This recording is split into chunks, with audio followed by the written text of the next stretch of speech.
So this is extrusion blow molding. It's a Rochelot blow molder. The extruder itself sits back here. You can see the barrel assembly and some of the cooling fans.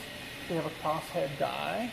In contrast to the blown film line, this takes the extrudate, rotates it 90 degrees downward. And like we discussed in class, the tube that comes out of this is called a parison. We have our clamping arrangement and our mold inserts. We'll be making a detergent bottle mold today.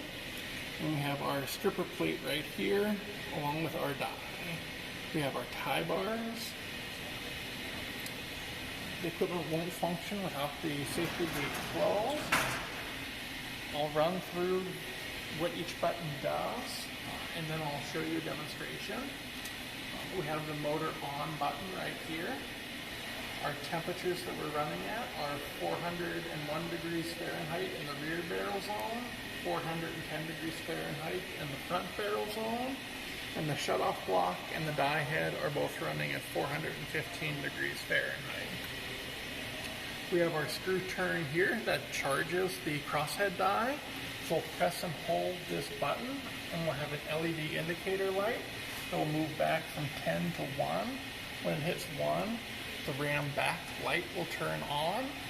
When the ram back light is on, we can come over and hit the plunger button. Again, we'll see the LED light move down from 1 to 10 as the parison is extruded down in between the clamping arrangements. These adjustment knobs are how you control the parison thickness. In lecture we talked about parison programming, so the farther up these are pushed, the thicker the parison will be.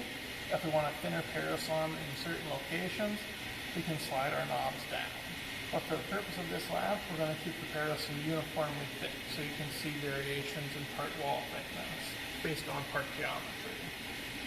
After we've extruded our parison, we'll hit clamp closed, and we'll hold the clamp close button as we blow air inside the parison.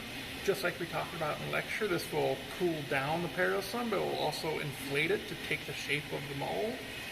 We'll want to read our blowing air pressure while we are